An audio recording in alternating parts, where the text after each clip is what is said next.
it's strange how quickly history can change and people not notice. You know, if you go back 10 years ago, who was talking about betting? Who was talking about, sports betting? Who was talking about gambling all the time? And the answer would be nobody. The answer would be that no one really did that. You know, you might know a friend or two that would end up, going to the casino and dropping all his money, and he'd be the prime example of someone that you would feel bad for, someone that was lost completely and there was not much you could do to help him out. But now it's 10 years later and it seems like everybody is that prime example. The thing is, when everybody is that example, it's not really an example anymore. People stop noticing the absurdity of, gambling. People, how would you say it? Accept it. People normalize it.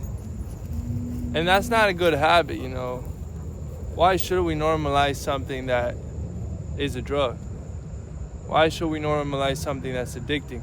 Why should we normalize something that has shown to destroy lives, has shown to destroy families, has shown to destroy every aspect of your life? And now we normalize it. People bet, little kids bet,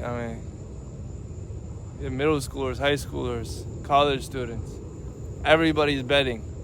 Again, before it'd be that 40-year-old, 50-year-old that was having a midlife crisis, and now it's everybody. It's not just one or two people, it's almost everybody. And it's a serious issue. The thing is, no one sees it as a serious issue because they've normalized it. Everybody does it, and to identify it as an issue would be to identify an issue in themselves. And that would hurt someone's ego. That would hurt someone's identity. And it's better to accept a bad habit than acknowledge it as a bad habit. And so there's really, right now what we're going through is a phase where there won't be any healing. We're going through a phase where there won't be any fixing of this issue. There won't be any confrontation of this issue. Because we are blinded, and again, like I said, we accepted it completely. Society has normalized it. There's obviously a strategy on how the elites have been able to normalize it in society. There's been a way that slowly and slowly they've entered our subconscious minds through, the Instagram accounts that we follow, placing bets and saying, oh my God, look how much this guy won, placing a bet on, Pakistan to win a game or whatever, or betting on anything, and we are trapped to our screens, and when we're unconscious, just scrolling, all this information enters our subconscious mind as an okay thing. Since we are unconscious, everything that we consume, we are not reflecting on if it's good or bad. We are just consuming it. And since that information is in our heads and we didn't question, well, when that information is recalled, we're not thinking, hey, is this bad or good information? We think it's okay information because we consumed it unconsciously. And that's what's happening. We were seeing all these bets placed of people winning, and now we're hit with an ad. Oh, hey, bet with free money and you can win this. And we're trapped into it. We're like, oh, we could be that guy. We could be the guy that wins this amount of money. We could be rich. And that, in other words, means you're selling your soul for money. I really like how the Bible emphasizes on you can't have two gods. It's either you believe in God or you believe that money is God.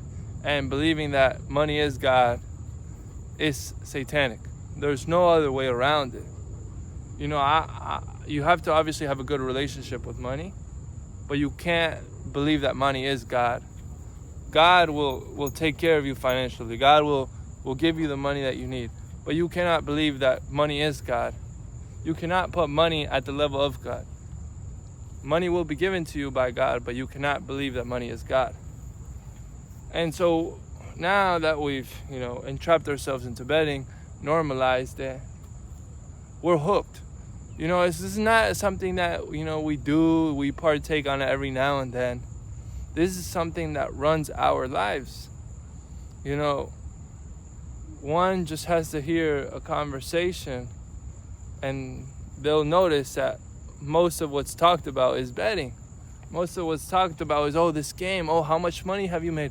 Oh, you were so close. That's the thing too. Even just missing a bet by 1%, let's say you have a 10-game parlay and you hit 9 out of the 10. That's also a drug. Even though you lost, being so close to winning is a drug in itself. And it keeps you going. It keeps you in that cycle of, oh my God, if I was so close, maybe if I bet again, I might hit all 10 and maybe I win, $500, $1,000. And this trap is endless. This is, a drug. Like, look at someone that starts doing cocaine or whatever, whatever. Let's talk about drugs, It's not like they partake in these drugs and they're like, you know what? I'm bored. I don't want to do it anymore. Nah, they want more. That's what a drug is. You want more. The high is never going to be enough. And this is an issue because society has only lived through sports betting and betting in itself for some time. I would say less than a decade, at least as a whole. There's always been some few individuals. The casino has always existed. But sports betting, online betting has exploded in the last couple years. And these habits that are being built, some of them are going to have a strong base. Some of them are going to be embedded into these people's lifestyles, these people's brains. These people are going to bet their whole life. And yes, as a middle school or high school, oh my God, you're placing $10 or you're getting free money. What happens when you get a big job? What happens when you get more money? You see it as potential to make more money betting. You're like, oh my God, why would I, now that I got paid $3,000 on my paycheck, why don't I start making bets with $2,000, And this is not a joke. Like, people are like, oh, well, obviously we're not going to be that stupid when we're older. How do you know? You're unconsciously betting. You have a habit that you did not build yourself. Someone made that habit on you. Someone manipulated you and you have been controlled. And you're going to tell me that you're going to control yourself in the future? This is a drug again, guys. This is serious. This is not something that we control. People that bet do not control themselves. They are controlled by betting.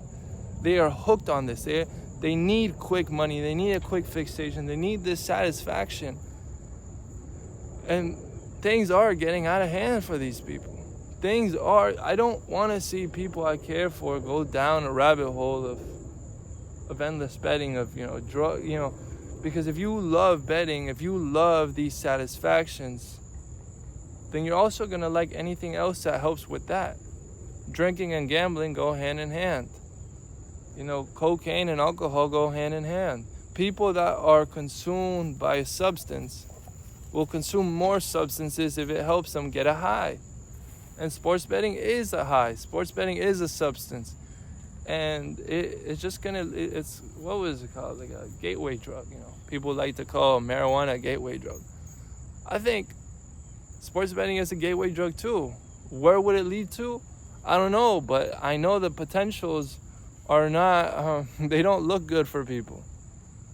And we have to actually start taking consciousness serious. We have to start reflecting on what we're consuming. Why is it that all these Instagram pages, I used to follow a lot of soccer pages, football pages, and I really enjoyed receiving all this information. And then they started placing all these sports bets, like, oh my God, this guy almost won, or this guy won $100,000, or look what Drake posted, look what Drake's betting on the UFC fight, and blah, blah, blah. And now everybody's just watching sports because they have money on the line. And that's a good way to get, people hooked. Again, this is why it's important to know this information. That's why it's important to know the bread and circus. That these institutions create these events, create this free money. when a company is giving out free money for you to bet, trust me, there is a catch. And if you can't identify that catch, I pray for you. And I hope, that one day you will have enough consciousness to know what's going on, to know that you are being manipulated, and to redirect your life to a healthy life, to redirect your life to the direction that God intends you to go through. God wants everybody to be conscious human beings. We have to evolve consciously. If we are unconscious, we cannot evolve as human beings. There's a lot of suffering in this world, and suffering is because of unconsciousness. If we are to become conscious, suffering will cease to exist. But yeah, I really want people to know that, that gambling, again, is a gateway drug. That gambling is controlling people's lives. Gambling will destroy many relationships, will destroy many financial situations that you will go through. Gambling is not a healthy habit. Gambling is a drug. Gambling is a substance that it just feeds off you. It's going to suck you dry out. It's going to take everything that you love in this world out. And it's just a drug that is going to give you quick pleasure but long-term consequences. And so if you want a healthy life, if you want a healthy relationship, if you want a healthy family, if you want good health, you have to remove gambling from your life. And all other substances that are just quick highs that, again, lead to serious consequences. Again, this is satanic. Remember, God is not money. God will help you financially. God will take care of you. But if you believe that money is God, if all you are thinking about is money, if you are just looking at your app, oh my God, look at this team's playing, maybe I could place a bet and make more money. Oh, and then right after. And then so you're always having money on your line, and there's always tension because most people that bet, they don't have much money because they keep on betting. And so they're always looking at the betting. They're like, oh my God, did I hit? Oh no, I didn't hit, but maybe if I place another bet, I'll recover my losses from last bet. And yeah, at the end of the year, maybe you made $500, but what did you do? You wasted over hundreds of hours on this app, hundreds of hours of anxiety, of tension that is not good for your health. And I can't emphasize it enough. It's not healthy. Gambling is not healthy. Gambling will not help you out in your life. And we do have to take it serious. We do have to take it serious because society is accepting it. These institutions, these elites want you to do it. And if they want you to do something, you should step back and probably reflect on it and be like, oh, maybe I shouldn't be doing this. Maybe they want me to do this because they're not looking out for me. But, what else could I say, man? There's really not much. Just please, man, please be conscious. Peace.